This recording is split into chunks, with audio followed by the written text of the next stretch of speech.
The sawdust came on a Tuesday morning the way it always came, without warning and without apology. Wade Briggs heard the machine before he saw it. That low diesel groan working up through the tree line from the direction of the Keller property. And he already knew what it meant before he walked to the fence line and stood there, watching the bulldozer blade angle down and release its load across the boundary markers his grandfather had set in 1963. It was the 43rd time he had counted. He had stopped counting after the first year and then started again because counting was the only thing he could do. It felt like keeping a record, like bearing witness to something in a way that might eventually matter.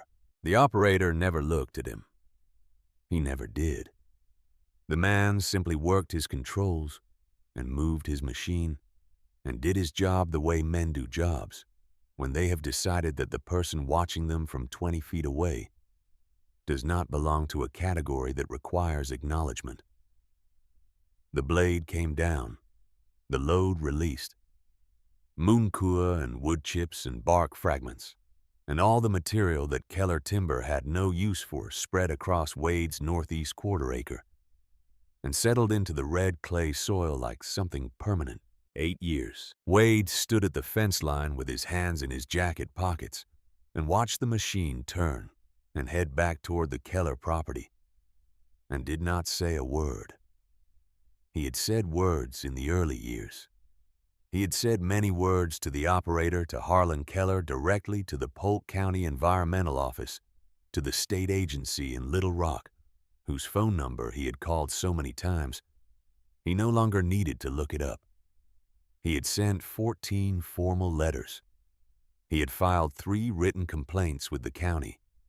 He had driven twice to the courthouse in Mena to speak with people who wore expressions of patient sympathy while moving his paperwork from one side of their desk to the other.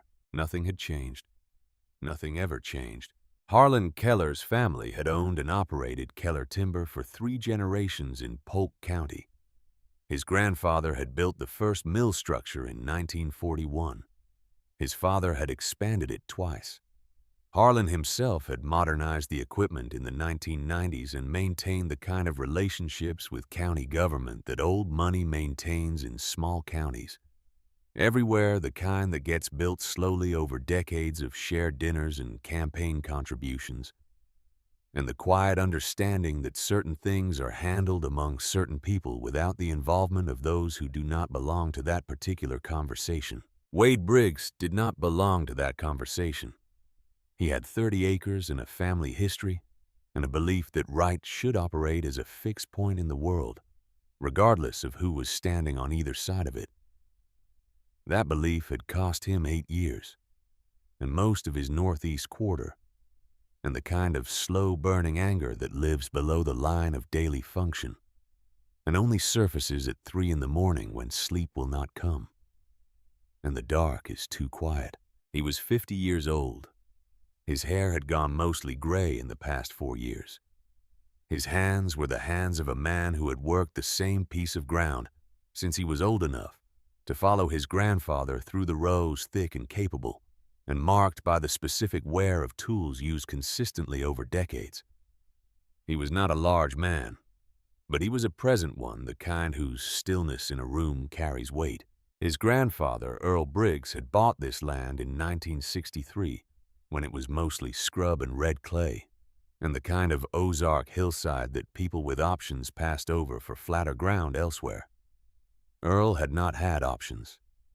He had $400 and a belief in patience that had been installed in him so early and so thoroughly that he appeared to have been born with it rather than taught it. He spent 40 years improving that land. He composted everything: kitchen waste and fallen leaves and animal manure and wood ash and the grass clippings from 3 neighboring properties whose owners were happy enough to have someone haul them away. He built fertility into ground that other people considered unworkable. He created something from almost nothing through the simple and unrepeatable process of paying close attention for a very long time. Wade's father had continued the work. Wade had continued it after that. By the time Keller Timber began using the property boundary as a disposal solution. Briggs' farm had become something genuinely worth having. The soil in the productive sections ran dark and deep and held moisture through dry summers in a way that the surrounding red clay did not. The vegetable operation fed the family and generated steady income at the Mina farmers market. The small orchard produced reliably. 3 goats and 40 chickens completed an operation that was not large by any commercial standard, but was honest and functional and rooted in 4 generations of accumulated understanding about how that specific piece of Ozark earth worked. Now 1/3 of it was buried under someone else's garbage. Wade walked back to the house after the bulldozer noise faded completely. He poured coffee and stood at the kitchen window looking out at the waste pile that had grown incrementally over 8 years, from a nuisance to a landscape feature. The morning light hit it at an angle that made it look almost geological, like a formation that had always been there and always would be. His phone rang at 8:10. He knew the number. Cole called every week from Little Rock, with the specific consistency of a son who loves his father and has run out of ways to express that love, except through the repetition of an argument that has never once changed either party's position. Cole was 28 years old and worked as a civil engineer for a firm that built commercial and residential developments across western Arkansas. He was competent and organized and genuinely careful about the world in ways that Wade respected. He had his mother's forehead and his grandfather Earl's eyes, which was a combination that sometimes made Wade stop mid-sentence when he caught it at the right angle. Wade picked up the phone. Cole talked for 6 minutes. The substance of those 6 minutes was the same substance it had been for 4 years, delivered with the patient urgency of a man who believes he is watching something preventable happen in slow motion. The land value was declining. The legal costs of any viable action against Keller would exceed any realistic outcome. The market for Ozark farmland was currently reasonable. There were buyers who would pay fairly. Wade could take that money and live comfortably and stop watching his grandfather's work get buried under someone else's waste, one Tuesday morning at a time. Wade listened to all of it. He always listened to all of it. Cole had earned that much. When his son finished, Wade said what he always said. He thanked Cole for calling and told him the vegetables were coming in well, and asked about Cole's work in the apartment in Little Rock. Cole answered those questions with the slightly deflated patience of someone who has come to understand that a conversation has ended before it officially ends. They said goodbye with the warmth of people who love each other and cannot agree on the most important thing between them. Wade set the phone on the counter and looked back out the kitchen window. What he noticed that morning for the first time in 8 years of noticing the waste pile was not what it was, but what it was doing. The pile nearest the fence line was not fresh. It was 2 years old, at least, maybe 3. Rain had worked through it repeatedly. Summer heat had cooked it in cycles. The surface had darkened from the pale, raw color of fresh wood chips to something more complex, a brown that was moving toward black, in the way that organic material moves when it is being broken down by the invisible processes that work on everything, given enough time and moisture. Wade walked back out to the fence line and crouched down beside the oldest section of the pile and pressed his hand into it. The material was not what it had been when it was deposited. It was softer, denser. When he squeezed a handful, it held together in his palm, with a slight resistance instead of falling apart immediately, the way fresh wood chips fall apart. He brought it closer and smelled it, not the sharp, raw smell of fresh-cut wood. Something older. Something that reminded him of the forest floor after rain. Something that reminded him of standing beside his grandfather in the early morning while the old man turned a compost pile with a long-handled fork and explained in his patient, unhurried way what was happening inside the material that looked like nothing but was actually full of more life per cubic inch than most people would see anywhere else in their entire lives. Wade stood up and looked at the full extent of the waste pile.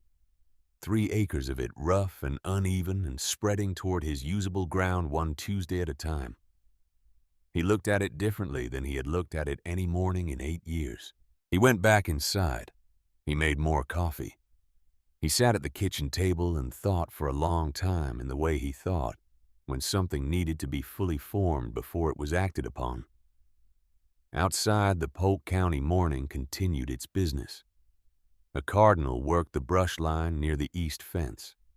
Wind moved through the upper branches of the oak stand along the north property line. Wade thought about his grandfather turning that compost pile.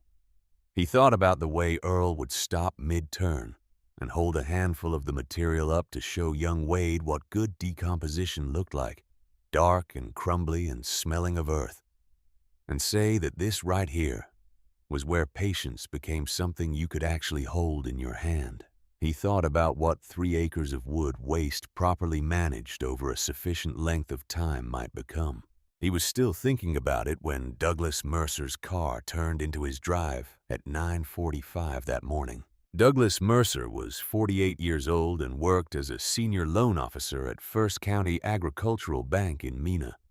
He was a careful man in the way that people who manage other people's financial obligations become careful, precise in his language, and organized in his appearance, and practiced at delivering difficult information in a tone that communicated sympathy while making clear that sympathy had no operational impact on the information being delivered. He came up the porch steps with his leather folder pressed against his side and accepted the coffee Wade offered and sat down at the porch table with the manner of a man who has decided to be direct and is gathering himself to follow through on that decision. He was direct. First County Agricultural Bank had completed its routine assessment of collateral values for active operating loans in Polk County. Briggs Farm had been evaluated by an independent assessor. The presence of industrial waste material across approximately 30% of the deeded acreage had resulted in a collateral value reduction of 34% from the previous assessment. Under the terms of Wade's existing operating loan agreement, a collateral reduction of this magnitude triggered a mandatory review of the loan's continued status. The bank was not calling the note immediately. Douglas wanted to be clear about that, but the loan was being placed on enhanced review status. Wade would have 18 months through September of 2013 to demonstrate that the farm's productive capacity had not been materially impaired by the waste situation. Demonstration meant documented evidence of actual agricultural output from the affected area's yield records, sales receipts, soil testing, measurable evidence that the land was functioning as productive farmland. If that evidence was not available by September 2013, the bank would have no choice but to initiate a formal restructuring process. Wade listened to every word. He looked at Douglas Mercer's face while the man spoke and saw nothing there that resembled malice. Douglas was doing his job. The system was doing what systems do when numbers fall below certain lines. Nobody had decided to destroy Briggs Farm. The farm was simply in the path of a process, the way small things are sometimes in the path of large and indifferent processes. Douglas left the folder with the formal documentation. He shook Wade's hand and drove back down the gravel drive toward the county road. Wade sat on the porch with the folder in his lap and the coffee going cold in his cup. September 2013, 18 months. He looked at the waste pile visible beyond the east fence line and ran the arithmetic that any farmer runs instinctively. What can be done in what time? What does the soil need? What does the season allow? He went inside and called Cole. The conversation lasted 11 minutes. Cole's response was immediate and entirely predictable. The bank review was the clearest possible signal that the situation had moved beyond sustainable. The 18 months was not an opportunity. It was a warning. The sensible response was to engage a real estate agent, document the property fairly, and complete a sale before the review period forced a distressed transaction at a lower price. Cole's voice carried the particular intensity of someone who loves the person they are talking to and is frightened for them. Wade thanked him. He said he would think about it. He said goodbye. He did not go immediately to the east fence line. He went instead to the small barn at the back of the property where he kept tools and equipment and the accumulated material of a farming life. He was looking for the long-handled turning fork his grandfather had used on every compost pile he had ever built. A tool so old that the handle had been replaced twice, but the head was original iron worn smooth from decades of the same motion. He found it behind the feed storage and carried it out to the fence line and stood there looking at the oldest section of the waste pile for a long time. Then he put the fork into the material and turned it. The inside of the pile was hot, not from the sun from within, from the biological activity that had been working inside the wood waste without anyone asking it to or noticing it. Wade turned several more sections and felt the heat rising consistently from inside each one. He knew what that heat meant. His grandfather had taught him what that heat meant when he was 8 years old. He worked along the fence line for 2 hours. He turned material and observed it, and thought about ratios and timing and what would be needed to accelerate a process that was already happening on its own. That evening he drove to the feed store for supplies he did not usually buy in March. The man behind the counter looked at his list and asked what he was planning. A garden project, Wade said. He drove home in the early dark and unloaded the truck and stood in the kitchen eating cold leftover cornbread and thinking about 18 months and what 18 months of careful work could produce if the work was the right work. He did not sleep until past midnight. When he finally went to bed, he lay in the dark room that had been his and Ruth's room for 23 years and looked at the ceiling the way he looked at it on the nights when the quiet of the house became something with weight. Ruth had been gone 6 years. The cancer took her in the fall, which was the wrong season for it. A season that was supposed to be about completion and harvest and the particular satisfaction of a full year closing properly. Instead, that fall had been about hospitals and the specific education in helplessness that illness delivers to the people who love the person it takes. Wade had learned things about himself in those months that he had not wanted to know and had not been able to unknow afterward. The house had been different since, not empty.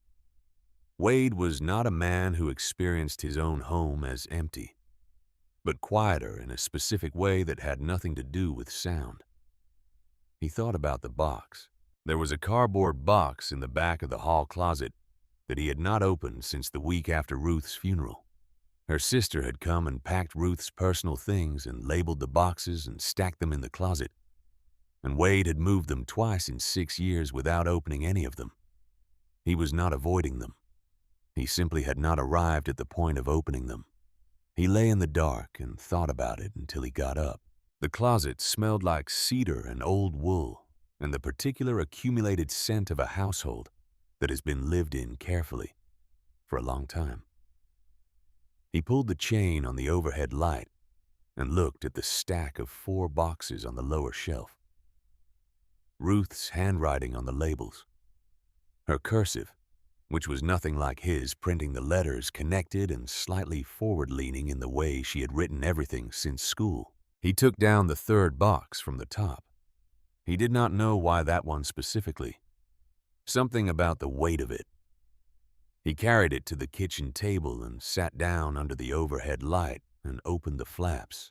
Inside were the things that Ruth had kept from her own family photographs, and a small jewelry box and 3 paperback novels and an envelope of letters from her mother that Wade had never read and would not read now. And at the bottom of the box, under a folded piece of blue cloth that had been a kitchen curtain in the house where Ruth grew up, was a book. Not a printed book, a handmade book. Brown leather cover cracked and softened with age, corners worn. the spine reinforced at some point with a piece of electrical tape that had dried and curled at both ends. Wade lifted it out and held it, and recognized it before he opened it. His grandfather Earl's handwriting on the first page. Farming Notes, Briggs Property, Polk County, Arkansas, 1961 through 1987. Wade sat at the kitchen table for a long moment before he turned to the second page. Inside the front cover, written in a different ink from the main entries, was a note in his grandfather's hand that was shorter and more personal than the careful record-keeping style of the rest of the book.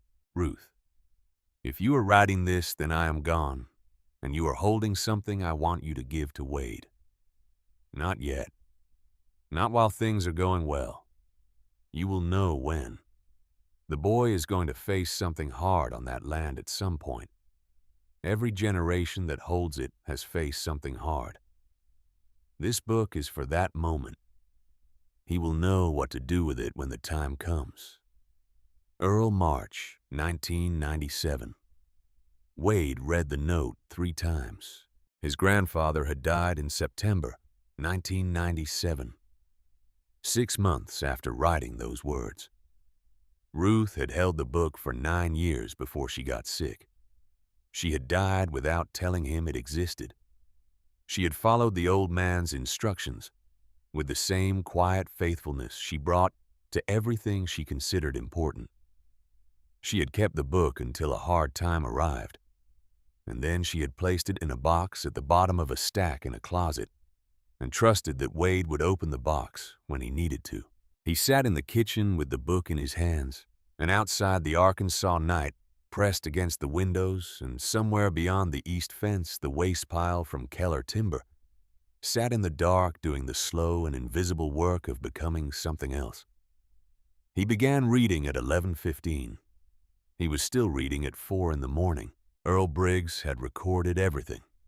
211 pages in a hand so consistent across 26 years that the entries from 1987 were nearly indistinguishable in style from the entries of 1961.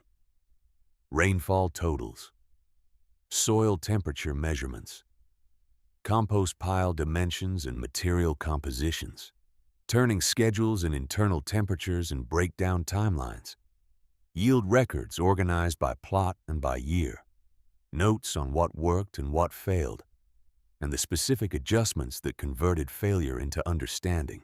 And in a section beginning around 1963 and running through several subsequent years, a detailed account of an experiment Earl had conducted when a small woodworking operation 2 properties over had approached him about taking their wood waste rather than paying to haul it to a disposal site.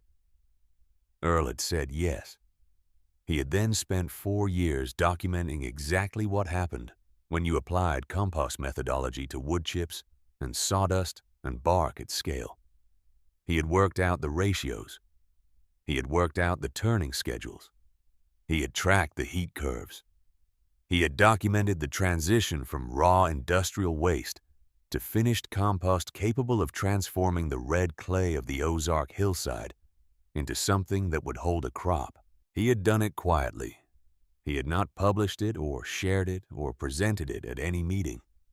He had simply done it and written down what he learned and put the record in a book that sat for decades in a bottom drawer, and then for 9 more years in a closet box, and then arrived in Wade's hands on the night when the bank had given him 18 months to prove his land could still produce. Wade sat at the kitchen table with the book open to a page from 1965.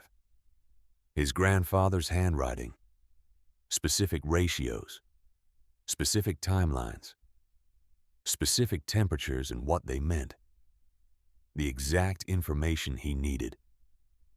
The old man had done it before, had written down how, had arranged for the record to arrive precisely when it was needed. Wade closed the book carefully and held it against his chest for a moment, in the particular way you hold something that has crossed a long distance to reach you. Then he made coffee and began making notes. He started the following morning, not with announcements and not with explanations. He simply began. He marked out a section of the waste pile's oldest material near the northeast corner and began working it the way Earl's notes described, incorporating the grass clippings he had been composting separately and the goat and chicken manure from the small livestock operation and the kitchen waste that he had been setting aside for ordinary garden compost all winter. He layered the materials according to the ratios Earl had developed and refined over 4 years in the 1960s. He drove stakes to mark the pile boundaries and noted the date and the starting composition in a notebook he had bought at the Mena hardware store, specifically for this purpose. He turned the pile 3 times in the first week. The interior temperatures climbed the way Earl's notes said they would climb. By the second week, the heat was consistent enough that Wade could feel it when he pushed his arm into the material 6 inches. Cole called on Friday of the first week. Wade said things were fine.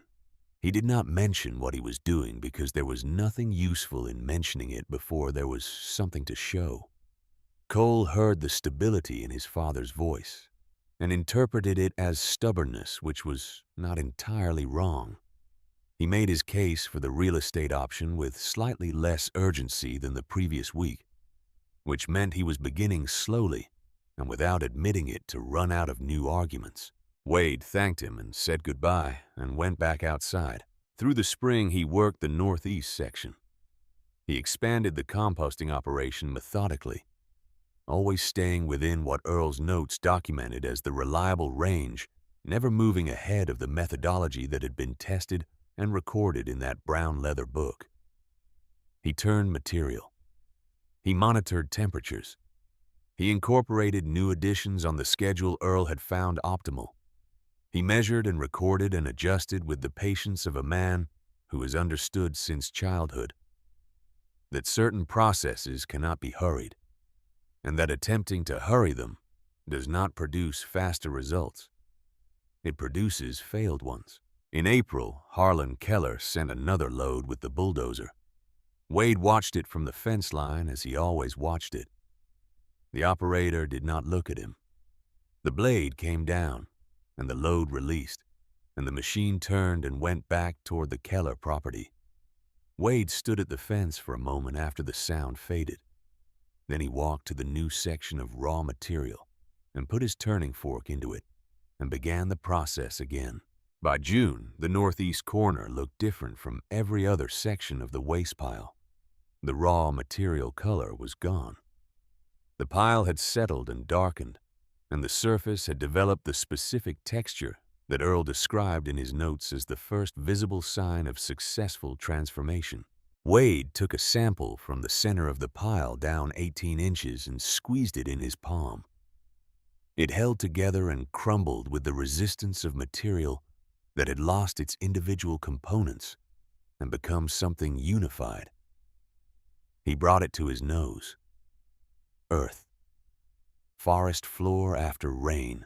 He tested it against a handful of the undisturbed red clay from the adjacent ground.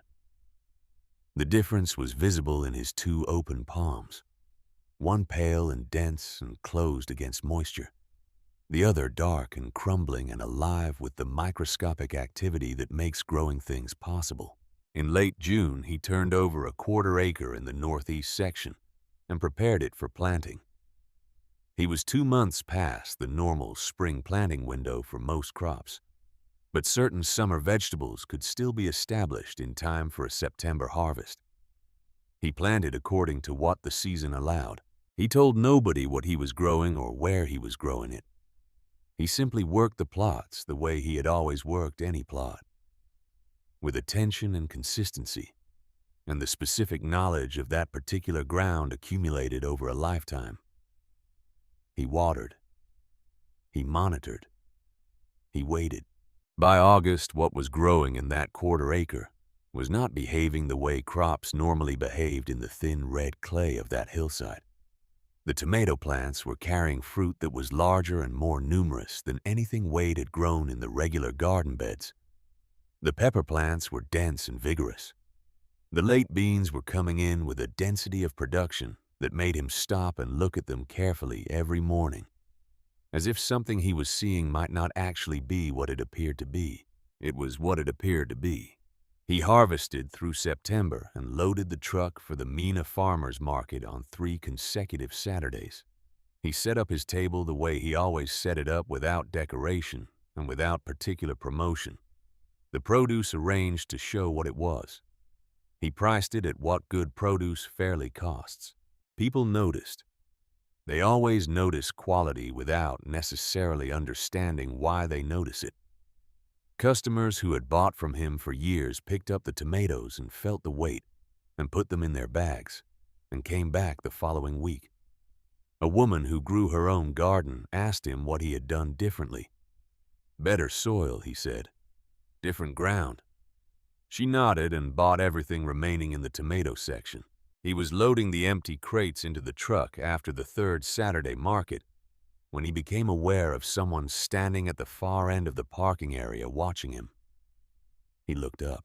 Harlan Keller stood beside his truck with his arms folded and his expression doing something complicated that Wade had never seen on the man's face in 30 years of being his neighbor. Not anger. Harlan Keller's anger was a familiar thing, loud and dismissive. The anger of a man who expects his preferences to organize the world around him without negotiation. This was something else. Harlan was looking at the empty crates in Wade's truck bed. He was looking at the Polk County farmers who were still circling the remaining vendors, and at the space where Wade's table had been, and at Wade himself. He was looking at all of it with the expression of a man who has encountered something that does not fit the map he has been using and is trying to decide whether the problem is with the thing he is seeing or with the map. Wade met his eyes across the parking lot. Neither of them spoke. The market sounds continued around them, the ordinary Saturday noise of a small county agricultural community doing its regular business.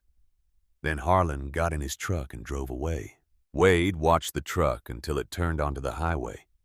Then he finished loading his crates and got in his own truck and drove home through the Polk County afternoon, past fields and fence lines and the particular Ozark landscape that his grandfather had looked at every day for 40 years while building something from difficult ground. The brown leather notebook was on the kitchen table, where he had left it that morning. He sat down and opened it and read several pages from the 1964 section, while the afternoon light shifted and deepened through the kitchen window. Earl had written something at the top of the page he opened to set apart from the data entries below it, and written in slightly larger letters, as if he had wanted to make sure it was not missed. What looks like nothing is usually everything, just waiting for someone to pay attention long enough. Wade sat with that for a while. Outside, the Polk County evening was settling in over the hills, and the waste pile along the northeast fence had a different shape than it had 8 months ago. Not smaller. Changed. Most of it still raw and unworked and representing the accumulated disposal decisions of Keller Timber across 8 years of Tuesday mornings. But one corner of it was gone. In its place was a 1/4 acre of worked ground that had just finished producing something that made people stop and pick up tomatoes and feel the weight of them and come back the following week for more. 18 months. Wade had used 8 of them. He closed his grandfather's notebook and picked up his own, and wrote the September yield figures in the careful columns he had been keeping since March, noting totals and observations, and the specific adjustments he planned to make in the next phase. The handwriting looked different from Earl's, but the method was the same. That was the part that mattered. The method was exactly the same. The second year changed the scale of things. Wade had gone into the winter of 2013 with the September harvest numbers written in his notebook, and the knowledge that what he had done in a 1/4 acre could be done across the entire northeast section if he worked it correctly and gave it the time that it required. Earl's notes had been specific about expansion. You do not double your operation until you understand the single operation completely. You learn the behavior of one pile before you build 10. You prove the method in small before you trust it large. Wade had proven it small. He understood it now in the way you only understand something after you have done it with your hands through a full cycle. He had felt the heat inside the material and watched it crest and fall. He had tracked the color changes across months. He had turned the fork into finished compost and felt the difference between what it had been and what it had become. He had grown food from it and sold that food and watched people pick it up and feel the weight of it and come back for more. He was ready to go larger. Through the fall and winter, he expanded the composting operation systematically across the northeast section, moving outward from the original corner. In the deliberate pattern Earl's notes recommended, always working from the oldest and most decomposed material toward the newer deposits. He built additional turning rows and established a collection system for the amendment materials he incorporated into the wood waste. The goat operation expanded by 4 animals specifically to increase manure availability. He arranged with 2 neighboring properties to collect their grass clippings and leaf fall on a regular schedule. He managed the expanding operation the way his grandfather had managed everything, with attention and without haste, and with the specific understanding that the work would produce results in its own time, regardless of how urgently results were needed. By spring of 2014, he had nearly 3 acres converted or in active conversion. The oldest sections were producing finished compost that was ready for the ground. The middle sections were in mid-process, dark and hot, and moving steadily in the right direction. Only the newest deposits from the most recent Keller timber loads remained in their raw state. The pale, raw color of fresh wood waste that had not yet had time to begin its transformation. The 3 acres of finished and near-finished material represented by any agricultural measure something extraordinary. Wade had tested the soil in the converted sections himself, using a basic kit from the farm supply in Mena, and had sent a sample to a testing service in Fort Smith for a full analysis. The results from Fort Smith had come back on a Thursday morning in April, and he had sat at the kitchen table reading the numbers for a long time before he fully believed them. The organic matter content was more than 4 times the regional average for Ozark hillside soil. The microbial activity indicators were off the scale the testing service used for its standard reporting format. The drainage and moisture retention figures described a material that behaved more like the best bottomland soil in the river valleys than anything that should have existed on a hillside in Polk County. He had done what his grandfather had done 60 years earlier on a smaller piece of ground. He had taken something that was supposed to destroy his land and turned it into the best soil he had ever worked. He planted in April across the first completed sections and watched the spring unfold across ground that seemed to have decided to prove something. The corn came up with a density and uniformity that made him stop at the field edge each morning simply to look at it.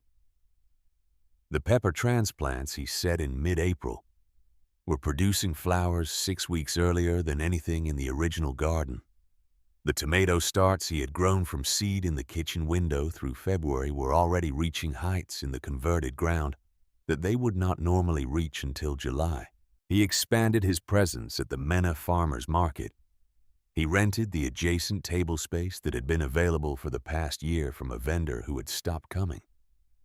He began bringing quantities that required 2 truckloads instead of 1. People in Mena noticed the way small towns notice things that cannot be explained by the usual explanations. His produce was consistently exceptional in ways that other local growers could observe, but not account for. His prices were fair. His table was always the first to sell out. Someone wrote a short item in the Polk County newspaper about his vegetable operation without Wade having spoken to anyone at the paper or sought any attention for what he was doing. Harlan Keller read the newspaper item. Wade did not know this immediately. He learned it gradually in the way you learn things in small counties through the particular quality of silence that surrounds a topic.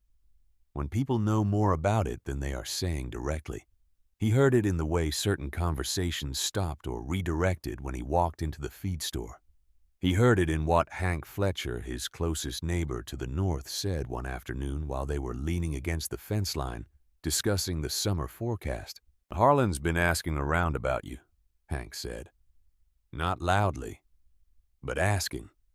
Wade looked out across his northwest field, where the corn was moving in a light wind. Asking what? What you're doing with the waste.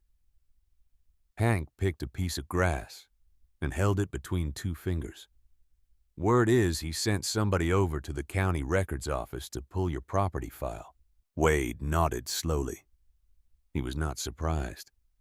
He had understood since September of the previous year, when he had seen Harlan standing in the farmer's market parking lot with that complicated expression, that Harlan had begun to recognize what was happening on the property next door and was working out what it meant for him. What it meant for Harlan was this. Keller Timber had operated for 3 generations on a model that treated wood waste as a liability to be disposed of at the lowest possible cost. The volume of waste a sawmill generates is significant, and the options for its disposal are limited, and the cost of proper disposal can cut meaningfully into operating margins. The arrangement Harlan had established with the Polk County land adjacent to his property, which had cost him nothing and required nothing except the fuel to run the bulldozer once or twice a month, had been a straightforward solution to a genuine operational problem. If what Wade was doing became widely known, that model was threatened. Not immediately and not dramatically, but threatened in the particular way that good ideas threaten bad arrangements when the good idea becomes impossible to ignore. Other farmers in the region would want to know how to do what Wade had done. The wood waste that Keller and every other mill in the Ozarks currently treated as a cost might start to look like a resource.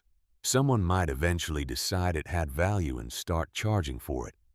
Or someone might decide that the arrangement Harlan had with Wade's land was not a disposal solution, but a trespass, and that trespasses which produce documented damage have legal remedies that patient men can eventually access. Harlan Keller did not become successful by being slow to recognize threats to his arrangements. Cole arrived on a Saturday morning in June with a man Wade had never met riding in the passenger seat of his son's truck. The man was well-dressed in the careful way of someone who wants to appear approachable while remaining recognizably professional. He was in his mid-40s and carried himself with the easy confidence of someone accustomed to being welcomed into rooms. His name was Marcus Doyle. He was a developer from Fayetteville. Cole had not called ahead.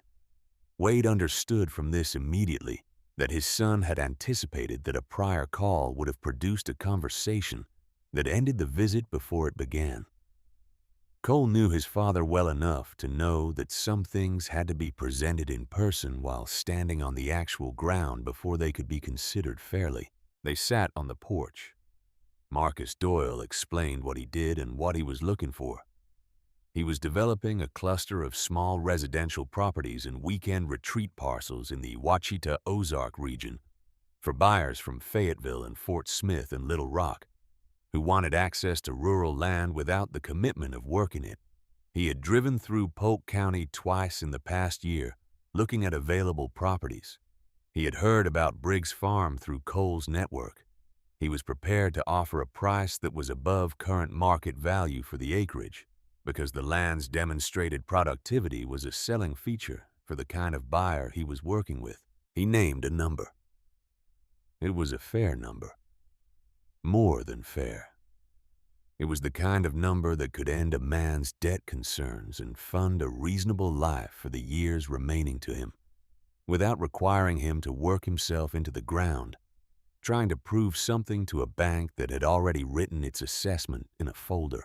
Wade looked at Cole while Marcus Doyle was speaking. His son was watching him with the careful neutrality of someone who has prepared himself for a difficult conversation and is trying not to show how much he wants a particular outcome. Wade could see the effort in it. He could see that Cole had spent real time arranging this visit, had probably spent weeks persuading Marcus Doyle that the trip was worth making, had shaped the whole approach with the specific patience of a person who believes he is trying to save someone he loves from a mistake. Wade waited until Marcus Doyle finished. Then he stood and asked both men to follow him. He walked them off the porch and through the side yard and through the gate in the east fence line and out into the converted northeast section where the corn was taller than a man's shoulder in the first week of June. He walked them to the center of the field and stopped. The field extended in every direction around them. The corn was dense and dark-leaved in a way that announced the richness of what was underneath it. The smell of the earth in that field was the smell he had first encountered when he pressed his nose to a handful of the processed material the previous March complex, and alive and carrying nothing of the industrial origin of what had become it. He did not say anything about the field. He let them look. Then he walked them to the edge of the converted section, where the active composting rows were still working through their cycles. The dark turned material steaming faintly in the morning cool. The methodical progression from raw, pale waste to dark, living earth, visible across the length of the section. And then he took Cole by the arm and walked him to the barn and got Earl's notebook from the shelf where he kept it now rather than on the kitchen table protected from the humidity and the dust, but close enough to reach without going far. He handed it to Cole and showed him the front inside cover where Earl's note to Ruth was written. Cole read it standing in the barn doorway in the June morning.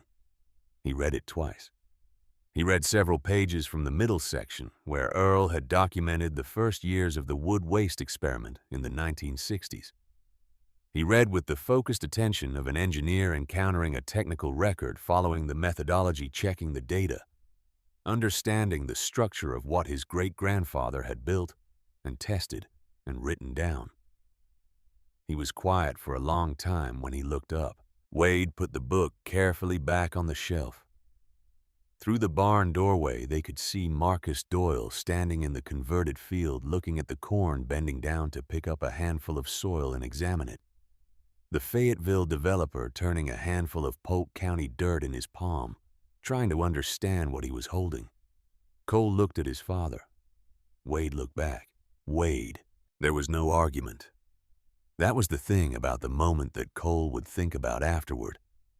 His father did not make a case or deliver a speech or list the reasons. He had simply shown his son two things, the field and the book, and let them say what they said.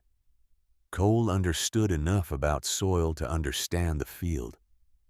He understood enough about his family to understand the book. He understood what they said when you stood with both of them together on the same piece of ground. Marcus Doyle waited on the porch for 45 minutes. Then he drove back to Fayetteville. He was not angry about it. He was a man who dealt in properties and understood when a property was not actually available regardless of the owner's financial situation. Some land was not for sale. He had encountered this before. He drove down the gravel drive and turned onto the county road and was gone. Cole stayed for dinner. They ate without much conversation.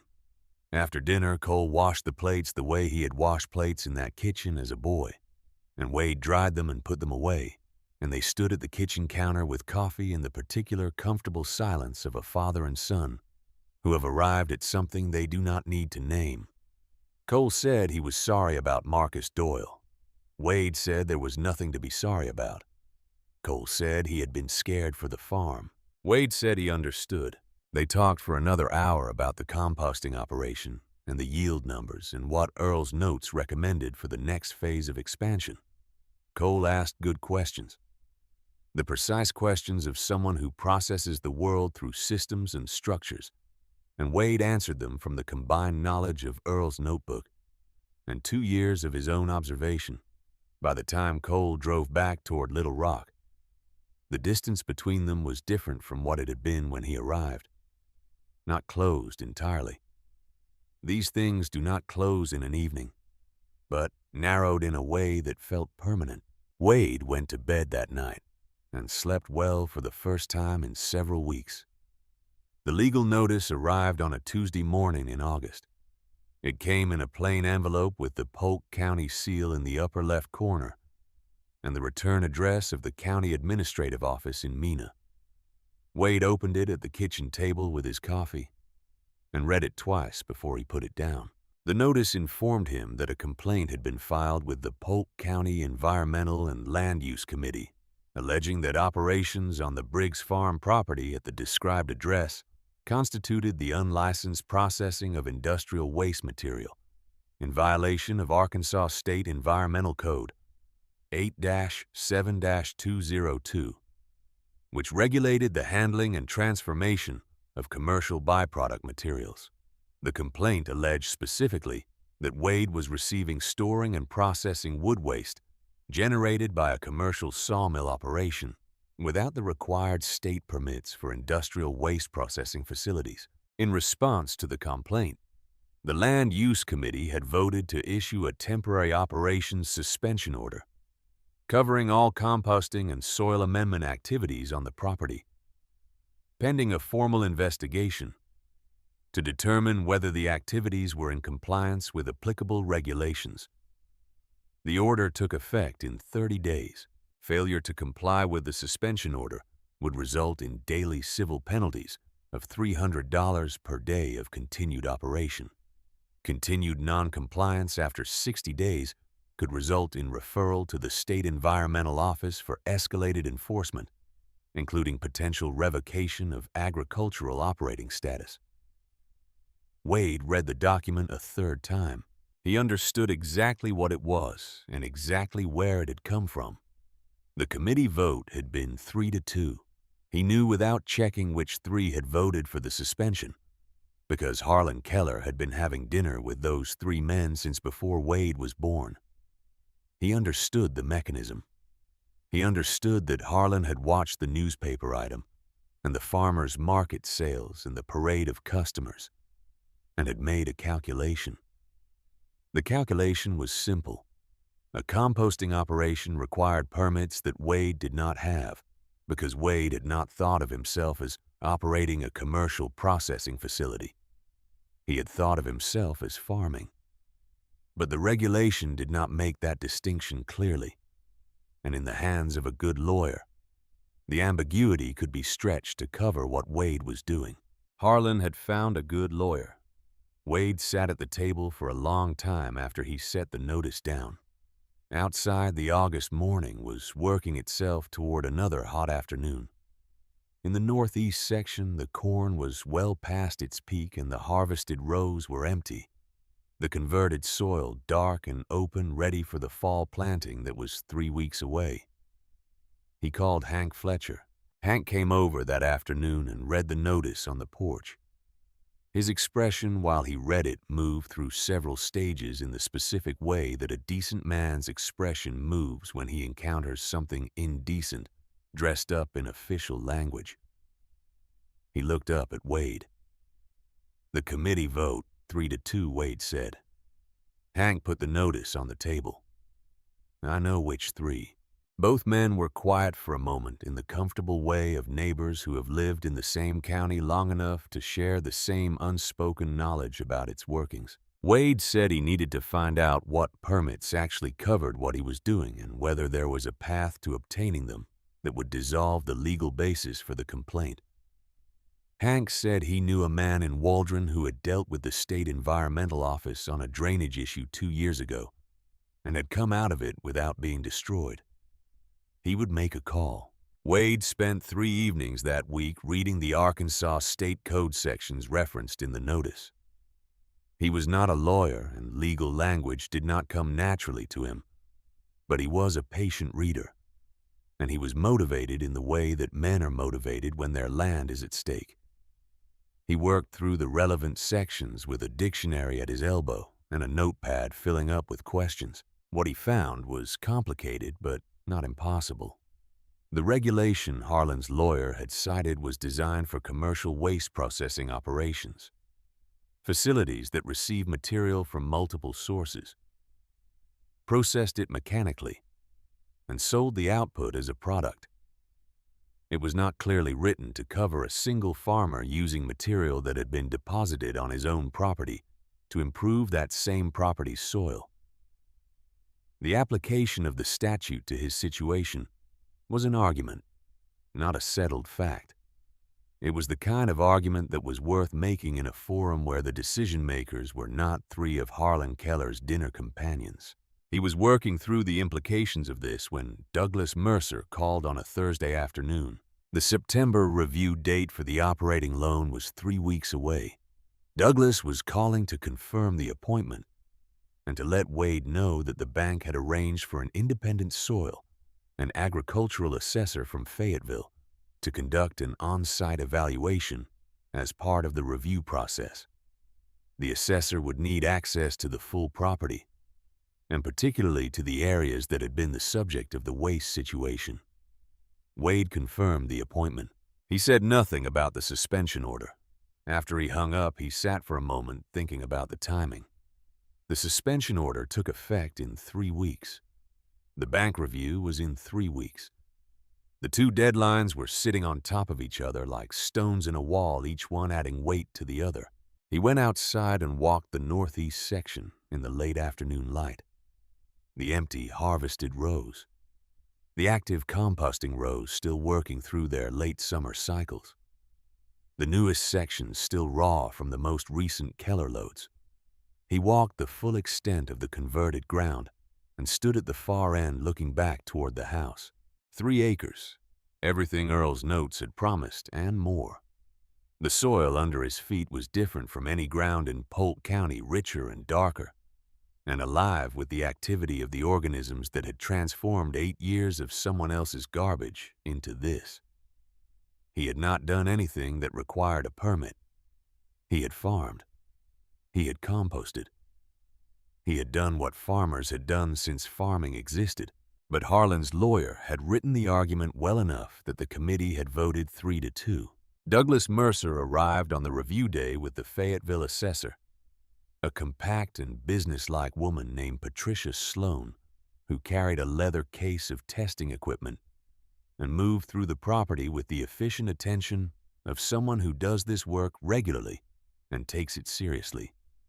She did not engage in small talk. She knelt in the converted sections and dug sample cores and examined the material with the focused interest of a professional. Encountering something outside the usual range, she made notes in a small spiral pad without sharing them. She had been on the property for 40 minutes when Harlan's lawyer arrived. The man drove a late-model sedan and wore a tie in August, which was a form of communication in Polk County. He introduced himself to Douglas Mercer and to Wade with the practiced courtesy of someone who intends to be adversarial and has decided that courtesy is the most effective adversarial posture. He produced a document from his briefcase and presented it to Douglas. The document argued that any soil assessment conducted on the Briggs property prior to resolution of the pending regulatory complaint under Arkansas Code 872 02 was legally compromised because the soil conditions being assessed had been created through activities that were the subject of an active enforcement action. An assessment based on conditions created by potentially unlicensed activities could not serve as valid collateral documentation for a regulated financial institution without exposing that institution to potential regulatory liability. The lawyer said this in the measured tone of someone who has prepared the argument carefully and has timed its delivery to produce maximum effect. Patricia Sloan looked up from her sample core. She looked at the document the lawyer was holding, and then she looked at Douglas Mercer. She looked at Wade. Then she looked back at her sample core and at the dark soil in her hand and at the rows extending across the converted northeast section. She was quiet for a moment in the way that people are quiet when they are thinking something through, rather than reacting to what is directly in front of them. She closed her sample case. She told Douglas Mercer that she would need to review the regulatory situation before she could provide a formal assessment for the bank's purposes. She said this in a neutral tone that made clear she was not making a judgment, only navigating a constraint. She put the case in her car. She drove away. Harlan's lawyer stood in the converted field for a moment. Then he got in his sedan and drove away also. Douglas Mercer remained. He stood with his folder at his side and his expression doing its best to remain professionally neutral, while carrying more weight than professional neutrality could fully conceal. He looked at Wade. He said the bank's position was that it needed the assessment before it could conclude the review in the positive direction that Wade's production record would otherwise have supported. He said he was sorry about the timing. He said these things in the tone of a man who understands that he is the mechanism through which something unjust is operating and who does not fully know what to do with that understanding. Wade thanked him and walked him to his car. Then Wade stood alone in the converted northeast section of his land. The afternoon light came at a low angle across the dark soil. Everything he had grown in this ground through the spring and summer was gone now. Harvested and sold, and the empty rows ran in parallel lines across ground that he had made from nothing over 2 years of patient work. He stood in the middle of it with the weight of the suspension order and the block bank review and the lawyer in the tie, and the committee vote of 3-2 pressing down on all sides. It was the most alone he had felt since Ruth died. He did not know the next step. That was the honest truth of the moment, the part he had not permitted himself to reach in 8 years of absorbing every previous blow from Harlan's direction. He had always known the next step before. Turn the pile, plant the rows, record the numbers, drive to the market. He had always been able to see the path forward even when the path was long and the terrain was difficult.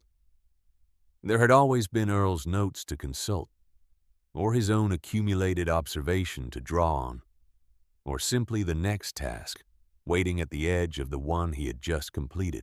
Standing in the converted ground in the August afternoon for the first time in all of it, he could not see what came next.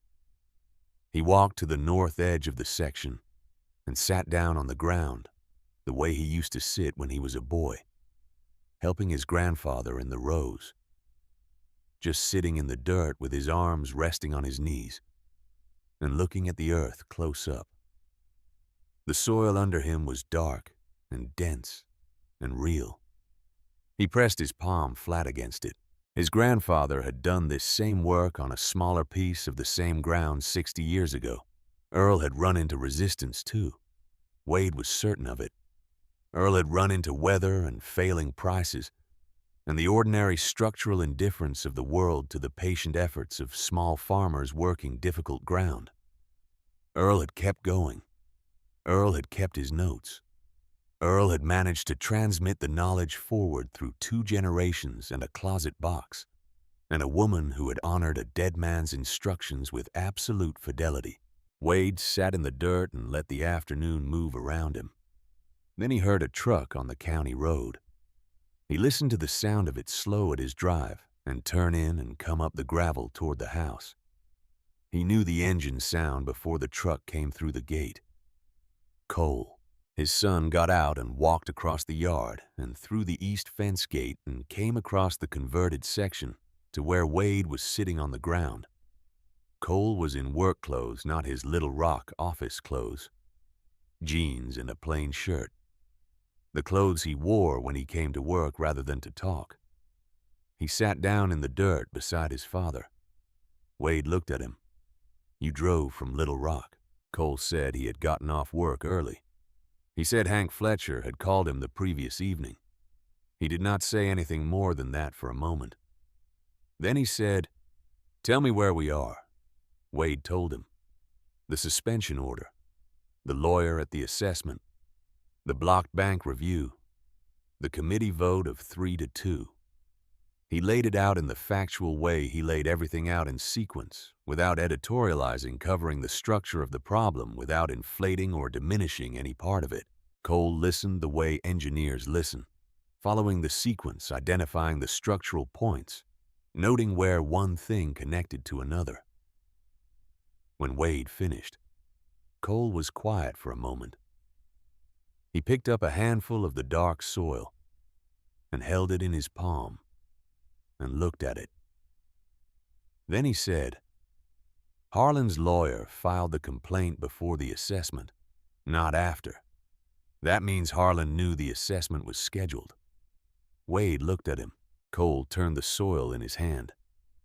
Somebody told him when the bank review was. He built the suspension order to land on top of it on purpose. Wade thought about that. He had understood that the timing was deliberate. He had not fully worked out the mechanics of it. Cole set the soil down carefully, the way you set down something you recognize has value. He looked at his father. The regulation he cited, the 87202, covers commercial processors. You're not a commercial processor. You're a farmer amending your own soil. I know that. Cole nodded slowly. So, the complaint is an argument, not a ruling. And the suspension order is based on the complaint. And the committee that issued the suspension order. 3 of 5, Wade said. Cole was quiet for a moment. Then he said, "The assessor took samples before she left." Wade looked at him. "She had the samples in her car when the lawyer showed up. She took them anyway." Cole picked up another handful of the dark soil. "Whatever is in this ground, she took it with her. She will run her tests. She will get results." Wade looked at the converted field around them. The empty rows, the dark earth, the work of 2 years visible in every direction from where they sat. He did not say anything. He simply sat in his grandfather's soil in the August afternoon with his son beside him, and let the weight of the situation distribute itself across the larger structure of everything that had been built on this ground, and everything that still needed to be built, and the particular understanding of time that comes to a man who has spent his life working with processes that cannot be hurried, regardless of what is pressing on them from outside. He looked at his hands in the dirt. The same hands that had turned the same soil through 2 years of early mornings. The same ground his grandfather had touched and worked and understood and written about in a brown leather book that had traveled through time to arrive exactly when it was needed. He pressed both palms flat against the earth and felt it under him, dark and warm from the sun, and alive with everything that had been working in it since March of the year before. "Whatever comes," he said quietly, "this ground is real." Cole sat beside him in the dirt of the converted field and did not say anything because there was nothing that needed to be added to that. Outside, the Polk County evening was beginning its approach from the east, the light going long and gold across the hills and the fence lines, and the rows of dark soil that had been 8 years of someone else's garbage and were now the most productive 3 acres in the county. And somewhere in Fayetteville, a woman named Patricia Sloan had a sample case in her vehicle with Polk County soil in it that she had collected before anyone told her she was not supposed to. Patricia Sloan called on a Wednesday morning 3 weeks after the assessment visit. Wade was in the northeast section, turning one of the active composting rows, when he heard his phone in his shirt pocket. He pulled off his gloves and answered it, standing in the middle of the converted ground, with the September light coming flat and clear across the Ozark Hills. She did not introduce herself. She said, "I need you to come to Fayetteville." Wade asked when. She said, "Saturday if you can manage it. Bring whatever documentation you have on your process. The methodology, the timeline, anything written." He asked what she had found. There was a brief pause on the line. She said she would rather show him in person than describe it over the phone, because descriptions would not do justice to what the numbers actually said. Wade said he would be there Saturday. He went back to turn in the row. He worked through the rest of the morning with the steady attention he brought to every task on that land fork, into material lift, turn, move down the row. The repetitive motion that had become as natural to him as any movement he made in his daily life. The September air carried the first suggestion of the season turning not cool yet, but different from August in the way that air is different when summer has finished making its argument and begun its withdrawal. He called Cole that evening. Cole said he would drive from Little Rock and meet him in Fayetteville. They arrived at the University Agricultural Sciences building at 9 on Saturday morning. Patricia Sloan met them in the hallway outside her laboratory with the direct efficiency of a person who has important things to show and prefers to move to them without preamble. She led them into the lab and to a table where a series of printed reports were laid out beside 2 open laptops showing graphs and data columns. She had run 5 separate analyses on the Briggs Farm samples: standard soil composition, microbial activity, organic matter content, heavy metal and contamination screening, nutrient availability profile. She walked them through each analysis in sequence, explaining the methodology briefly and then showing the results. She explained what the numbers meant in context and what they meant compared to the regional baseline data she used as a reference standard. The soil from the converted sections of Briggs Farm tested at organic matter content levels that were higher than anything in her regional database for Ozark hillside properties. The microbial activity counts were in a range she described as exceptional. The nutrient availability figures explained the yield results Wade had been producing at the Mina market. They were not luck or favorable weather or skill in isolation. They were the direct consequence of a soil biology that was operating at a level most agricultural ground in Arkansas never reached. The contamination screening showed nothing. No industrial residues. No heavy metal accumulation. No chemical signatures from the commercial wood processing operation that had generated the original waste material. The composting process had not merely transformed the physical structure of the material. It had eliminated every trace of its industrial origin. She stopped at that point and looked at both of them. She said, "This is the result that Harlan Keller's lawyer paid for. His complaint was based on the claim that what you were doing was industrial waste processing. The test he commissioned to support that complaint produced evidence that what you were doing was exactly the opposite of industrial waste processing. You eliminated the industrial character of the material entirely. What you have in those converted sections is not processed waste. It is soil. Exceptionally productive soil, but soil." Cole looked at the contamination screening results. He looked at the organic matter figures. He was quiet for a moment in the way engineers are quiet when a structural analysis resolves cleanly, and the resolution is better than they expected. Wade looked at the data without speaking. He thought about Earl's notebook. He thought about the specific section in the 1964 entries where his grandfather had noted in the plain language he used for everything that after sufficient time and management, the material from the neighboring woodshop lost all character of its origin and became simply earth. Earl had written it as an observation. Patricia Sloan had measured it and put numbers to it 60 years later, and the numbers said exactly what Earl's plain language had said. Patricia picked up a copy of the full report and set it in front of Wade.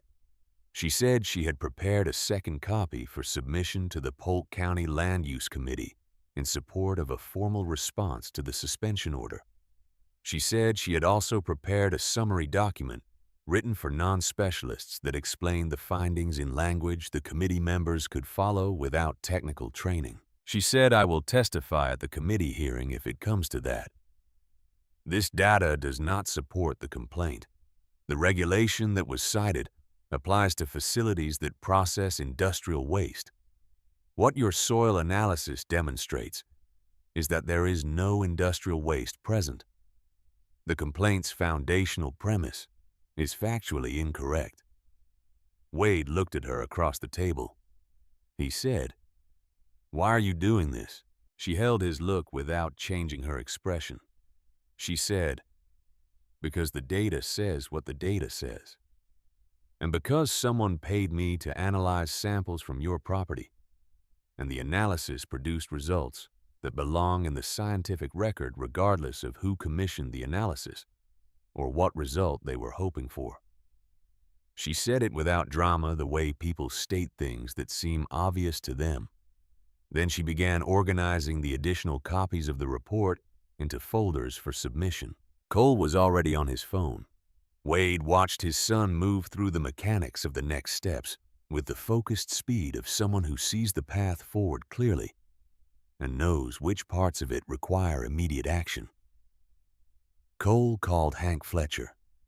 He called a contact at the county administrative office to ask about the formal response procedure for a suspension order. He made notes in the margins of the report copy he was holding. Wade sat at the laboratory table with the primary report in his hands and read through the numbers a second time. His grandfather had made these numbers with a fork and a pile of borrowed wood chips on a piece of Ozark hillside in 1963. Patricia Sloan had measured them with equipment that Earl could not have imagined. The measurement confirmed what the farming had already proven. He thought about the Tuesday mornings for 8 years, the bulldozer operator who never looked at him, the 14 formal letters, the 3-2 committee vote, the lawyer in the tie standing in his converted field in August with a document designed to land on top of a bank deadline. He thought about the brown leather notebook at the bottom of Ruth's closet box. He thought about Ruth holding it for 9 years, because Earl had told her to hold it until the right time. He thought about the right time arriving in exactly the form Earl seemed to have expected it to arrive in, as a crisis severe enough that the knowledge inside the book would become the only thing capable of resolving it. He set the report down and looked at the window. Outside, the September morning was doing what September mornings do in the Ozark Hill Country, delivering a clarity to the light that July and August do not permit. The trees on the hillside beyond the university building were beginning to show the first suggestion of color at their edges. The Polk County Land Use Committee hearing was scheduled for the second Thursday of October. Cole filed the formal response documents on the Monday of that week, attaching the full Patricia Sloan analysis and her expert summary, the historical methodology documentation from Earl's notebook, Wade's 2-year production records with supporting sales receipts, and a legal brief Cole had spent 3 evenings preparing with a MENA attorney named George Riggs, who had agreed to review the regulatory question on a flat fee basis, and had concluded that the statute cited in the complaint did not apply to single-property agricultural composting operations under any reasonable construction of the language. Wade drove to MENA on Thursday morning. He wore the same clothes he wore to the farmer's market. Clean and plain, the clothes of a working farmer appearing before a committee of his county, rather than a man dressing for a performance. The meeting room at the county administrative building held more people than it was designed for. Wade had not anticipated this. He had expected the formal parties, the committee members, the legal representatives, Patricia Sloan Cole himself. He had not expected Hank Fletcher and his wife in the third row. He had not expected the 4 other Polk County farmers who had been watching what was happening on Briggs Farm for 2 years and who had their own questions about composting methodology and their own reasons for caring about the committee's outcome. He had not expected the reporter from the MENA newspaper sitting in the corner with a notepad. Harlan Keller was in the back row with his lawyer beside him. Harlan looked like a man who has arrived at a place he did not expect to arrive at and is recalculating. The committee chair ran through the procedural elements. The complaint was read into the record. The suspension order was referenced. The formal response was acknowledged. Patricia Sloan presented first. She stood at the front of the room with her summary document projected on the screen behind her and walked through the findings in the same plain language she had used with Wade and Cole in the laboratory. She did not editorialize. She did not argue. She presented the data the way scientists present data as the result of a process that produces what it produces regardless of what anyone present would prefer it to say. The contamination screening was on the screen when the lawyer leaned forward and said that the assessment had been conducted after the issuance of the suspension order, and therefore the methodology could be challenged on procedural grounds. Patricia looked at him. She said the samples had been collected before the suspension order was in effect. She had the date stamp collection documentation. She presented it. The room was quiet. Cole presented the regulatory analysis. He was precise and specific, and cited the statutory language directly alongside the definitions established in case precedent for commercial processing operations. He did not raise his voice. He did not perform. He built the argument the way he built engineering structures from the foundation up, each element resting on the one below it. The committee chair asked Harlan's lawyer to respond. The lawyer spoke for 11 minutes. He cited the public interest in consistent regulatory enforcement.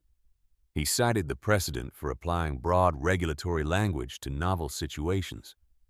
He cited the committee's legitimate interest in preventing unregulated industrial waste handling from becoming normalized in Polk County. He was a skilled lawyer. The argument was constructed well, but the argument required the committee to believe that the soil analysis was wrong or irrelevant, and the soil analysis was sitting on the screen behind him in numbers that said exactly what they said, regardless of how the regulatory language was interpreted.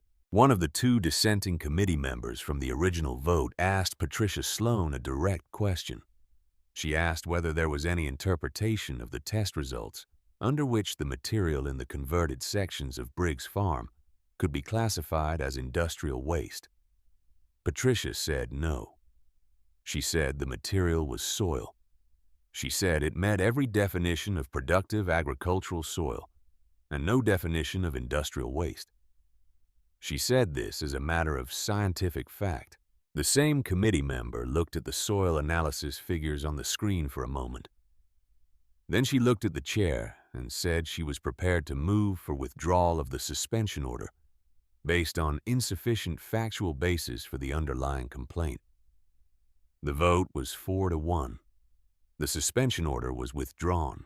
Wade sat in the meeting room while the procedural conclusion was read into the record and thought about nothing in particular. He was tired in the specific way you are tired after something has been resolved that required a long, sustained effort to hold together. Not empty.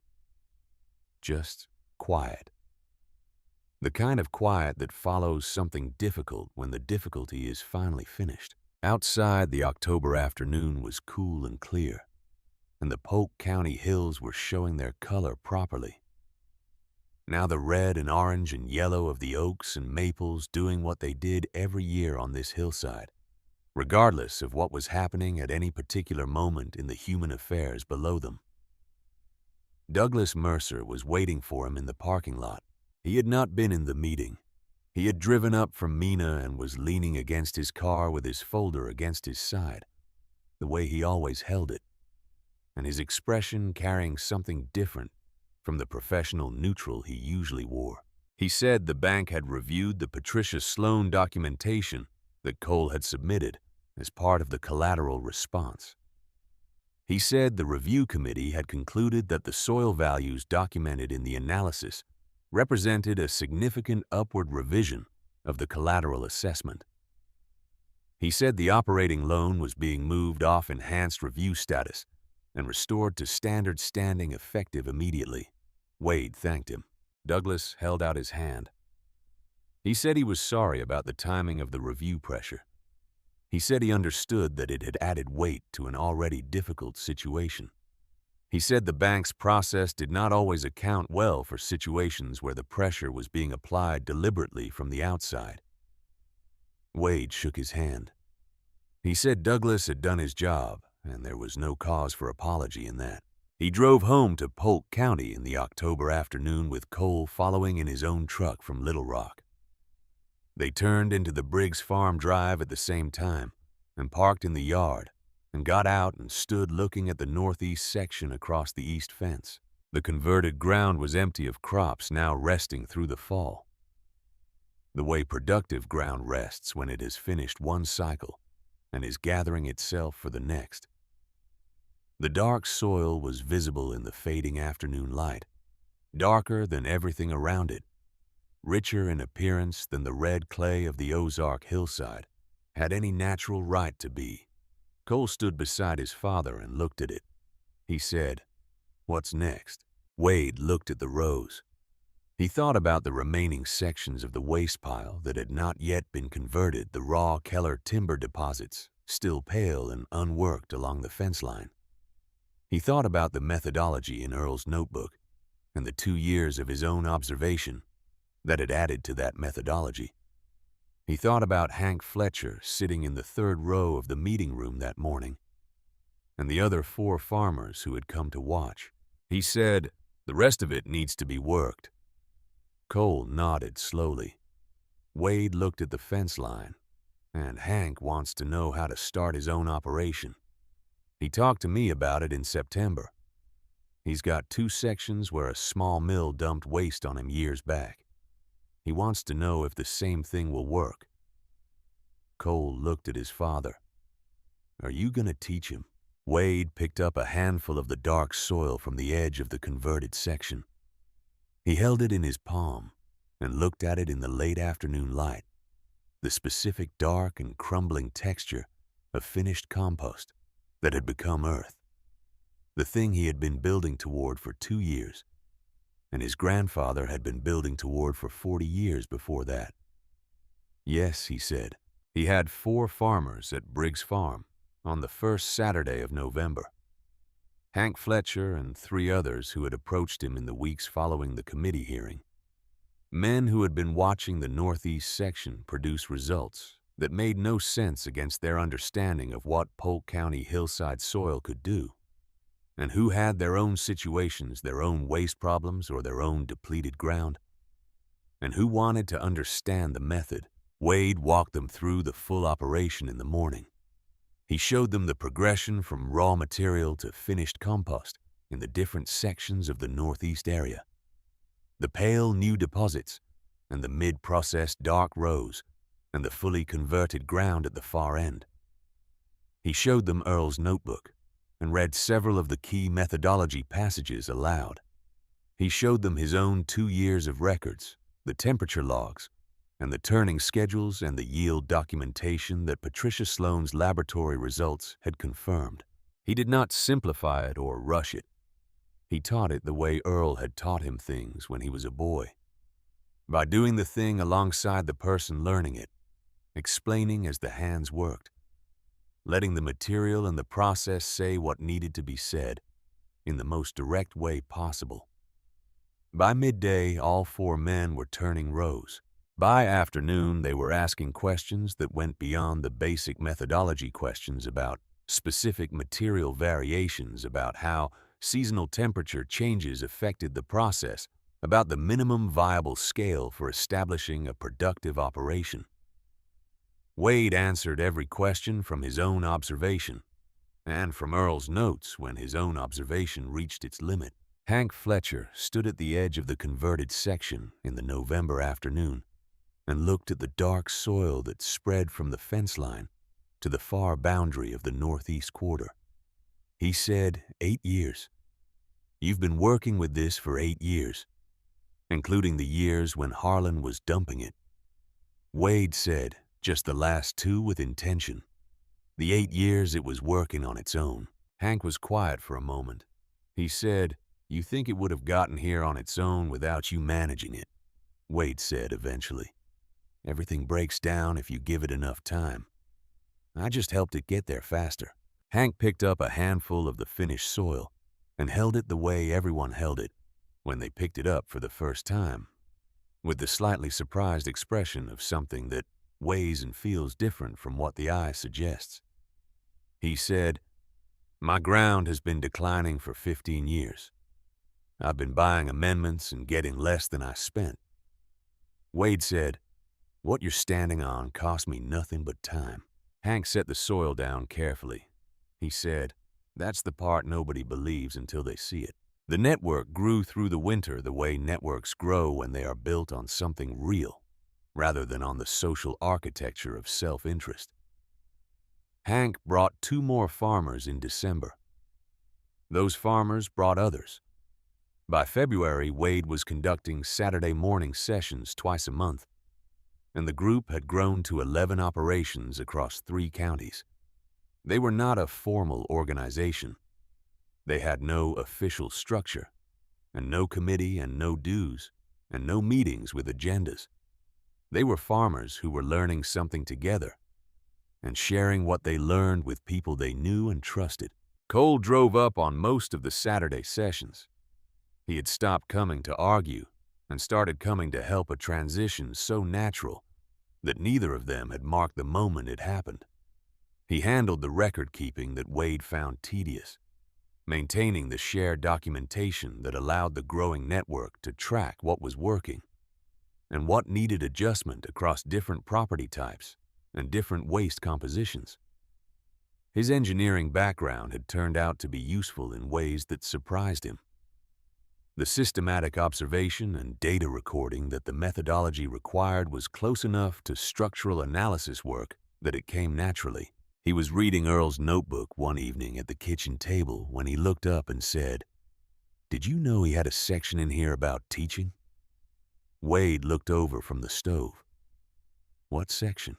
Cole turned to a page near the back of the book.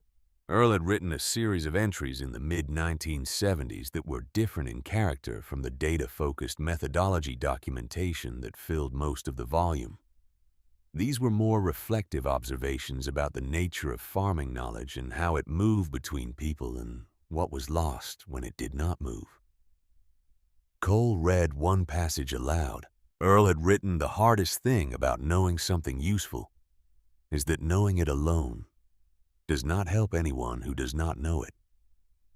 A method that lives in one man's practice dies with that man.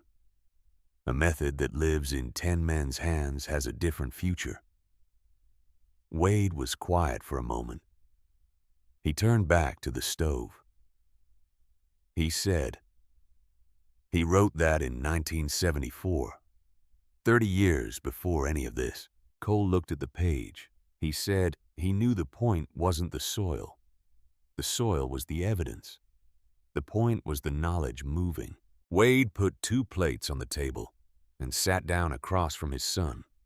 He said, "Your great-grandfather was a farmer in the Ozark Hills who nobody outside Polk County ever heard of, and who spent 40 years figuring out how to make bad ground into good ground and writing it all down in a book that sat in a closet for 9 years. He said it plainly without sentiment. And here we are." Cole looked at the notebook open on the table between them. He said, "Here we are." Keller Timber closed in the winter of 2023. The specific causes were multiple in the way that business failures are usually multiple. A combination of market shifts and operational costs that had been accumulating for years, and which the specific conditions of the past several years had accelerated. Harlan Keller announced the closure at the end of November, and the property went into a preparation process for sale over the following months. Wade heard about it from Hank Fletcher on a Tuesday morning, which was fitting in its way. He did not feel the thing he might have expected to feel. Not triumph. Not satisfaction of the particular kind that comes from watching someone who harmed you finally face consequences. What he felt was simpler and less dramatic than either of those things. He felt the specific response of a farmer to information about available land, a practical assessment of what the property was and what it might become, and whether there was something useful to be done with it. He drove past the Keller timber property on his way to Mena the following week and looked at it from the road. The mill structures were substantial. The processing shed and the storage areas in the office building represented a physical infrastructure that had been built and maintained by 3 generations of one family over 80 years. It was not a beautiful property. It was a working property built for function, rather than appearance shaped by the specific needs of a sawmill operation, and carrying the visible history of that use in every structure on it. But the acreage was significant, and the buildings, whatever they had been used for, were real and usable. He thought about it on the drive to Mina and on the drive back. He thought about it in the evenings over the next 2 weeks. He thought about it in the specific way he thought about important things slowly and without forcing it to a conclusion. Before it was ready to have one, letting the idea work through him at its own pace until it presented itself as something clear. On a Saturday morning in February, he stood in front of the 18 farmers currently gathered at Briggs Farm for the regular session and told them what he was thinking. He was direct about it the way he was direct about everything. The Keller timber property was going to auction in April. It had buildings suited to year-round composting operations, covered processing areas and storage that a farm operation could not easily replicate. It had land that could support demonstration plots. It had a physical plant that could serve the network's growing need for a shared facility. He said, "I cannot buy it alone. I can contribute what this farm produces toward it, but I cannot do it alone." Nobody spoke for a moment. Then Hank Fletcher said, "What would we be buying it for?" Wade said, "A teaching facility, a shared processing center, a place where what we know about doing this work can be demonstrated to people who want to learn it. Not a business, a resource." He looked around at the men standing in his converted northeast section. He said, "Every one of you came here because you had a problem with your ground, or a problem with waste material, or both. What you learned here you took back to your own land, and it worked. There are farmers across this region who have the same problems and do not have what you have because they have not stood in this field and worked these rows and seen what the process actually does." He paused. The February morning was cold and the bare trees along the north fence line stood against a sky that was white with cloud. He said Harlan Keller spent 20 years using the land next door to mine as a free disposal site. He thought he was using me. He was teaching me. And what I learned from what he gave me, I would like to teach everyone else who needs it. The silence that followed was not the silence of people who have not decided. It was the silence of people who have decided and are sitting with the weight of it before they speak. Hank Fletcher said, "I'm in." 3 more said it within the next 30 seconds. By the end of the session, all 18 had committed what they could, amounts ranging from modest to significant contributions, scaled to what each operation could carry without strain. Cole sat in the corner with a legal pad writing down figures. By the end of March, they had enough. The auction was held on the second Friday of April. Wade arrived early and stood at the back of the small group that had gathered for the proceedings. Cole stood beside him. Hank Fletcher and 2 of the other farmers from the network stood nearby. They did not make a presentation of themselves or signal in any visible way what they intended. They simply waited. The bidding opened at a low figure reflective of the property's industrial history and limited alternative use prospects. A commercial buyer from Fort Smith bid twice and then stopped when the counter from Cole's designated bidder came back consistently and without hesitation. The Fort Smith buyer looked at his phone and made a calculation and withdrew. The gavel came down. The Keller timber property. The 3-generation sawmill operation that had spent 20 years using the land next door as a disposal site and then spent the past several years watching that disposal strategy become the foundation of its neighbor's transformation. Sold to a group of Polk County and surrounding county farmers who pooled their resources in amounts that individually meant something to each of them. Wade stood in the parking lot after the paperwork was signed and looked at the mill buildings that were now the property of the network he had built from one pile of sawdust and a brown leather notebook. Cole stood beside him. He had the auction documents in his hand and the expression of a man who has just finished a significant piece of structural work and is allowing himself a moment to observe the completed thing before moving on to the next task. He said, "What happens now?" Wade looked at the covered processing shed. He looked at the storage structures in the office building and the land that spread behind them to the tree line. He thought about what needed to happen first and what needed to happen in sequence after that, and the specific order of operations that would convert an industrial site into what he had described to the network on that February morning. He said, "We start the first pile." They walked the property together that afternoon, the two of them moving through the structures and the yard with the specific attention of people taking inventory of what they have and planning what they will do with it. Cole made notes.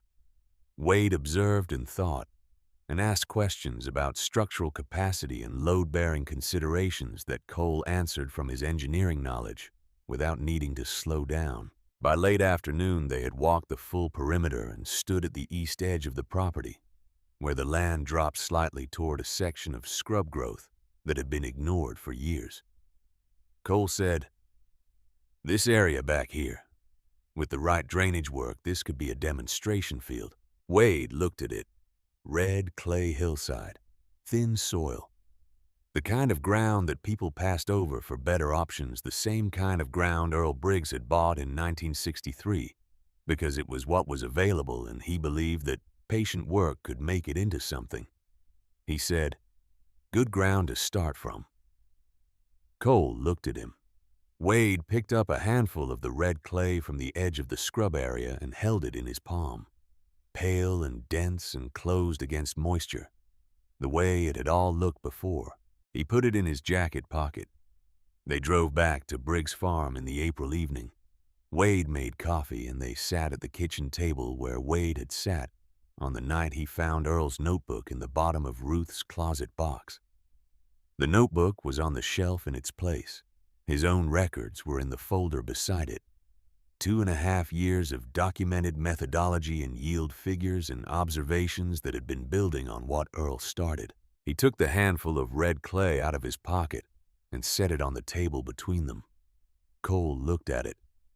He said, "How long to convert that into what you have in the northeast section?" Wade said, 2 years minimum. 3 more likely done right. Cole nodded. Wade said, "Your great-grandfather worked his ground for 40 years. He knew every section of it, the way you know a person you have lived alongside for a long time. He said things through that ground that he never could have said otherwise." Cole looked at the clay on the table. Wade said, "The work is not quick. It was not quick for him, and it was not quick for me, and it will not be quick for anyone who comes to that property to learn it." He looked at his son. "That is not a problem. That is the point." He reached across the table and picked up Earl's notebook. He opened it to the front inside cover, where Earl's handwriting addressed Ruth from 30 years ago, the precise instructions to hold the book until the right time. He turned past that page to the first data entry from 1961. The careful columns of observation that began a record that would run for 26 years, and then wait in a closet for another 26. Before arriving in the hands of the person who needed it, he turned to the last page Earl had written. The final entry was dated August 1987, 3 months before the old man's last summer. The entry was a yield record like hundreds before it, specific and practical and carrying in its plainness the specific character of a man who had never distinguished between the important and the unimportant because he had understood that in farming everything is important if you are paying close enough attention. Below the last entry, the page was blank. Below that, more blank pages. Wade had been adding his own entries to a separate notebook, his own record that had been growing alongside Earl's these past years. But Earl's book still had pages remaining. He took his pen from his shirt pocket. He looked at Cole. Cole watched him. Wade wrote in the space below his grandfather's last entry. He wrote the date in the same column format Earl had used. April 2024. Then he wrote Keller Timber property acquired. First pile to begin in May. Ground is thin red clay, same as the northeast section looked in 2012. Same as the Briggs ground looked in 1963. It will take time. That is what it takes. He closed the book. Cole reached across the table and picked it up. He held it in both hands, the worn brown leather cover that had traveled from Earl's shelf to Ruth's closet, to Wade's kitchen table, to a university laboratory in Fayetteville, and back again, carrying its record through 63 years and 3 generations. To arrive at this evening in a Polk County kitchen where the coffee had gone slightly cold, and the April dark was pressing against the windows, and the northeast section of Briggs Farm was resting in the dark outside dark, and deep and alive with the invisible work of the organisms that had been transforming waste into earth since before any person asked them to. Cole turned to the blank pages that came after Wade's entry. He looked at them for a moment. He reached for his own pen, which was an engineer's pen, precise and black, different from the pen Wade had used, but the same in every way that mattered. He wrote the date below his father's entry. Then he wrote, continuing the record.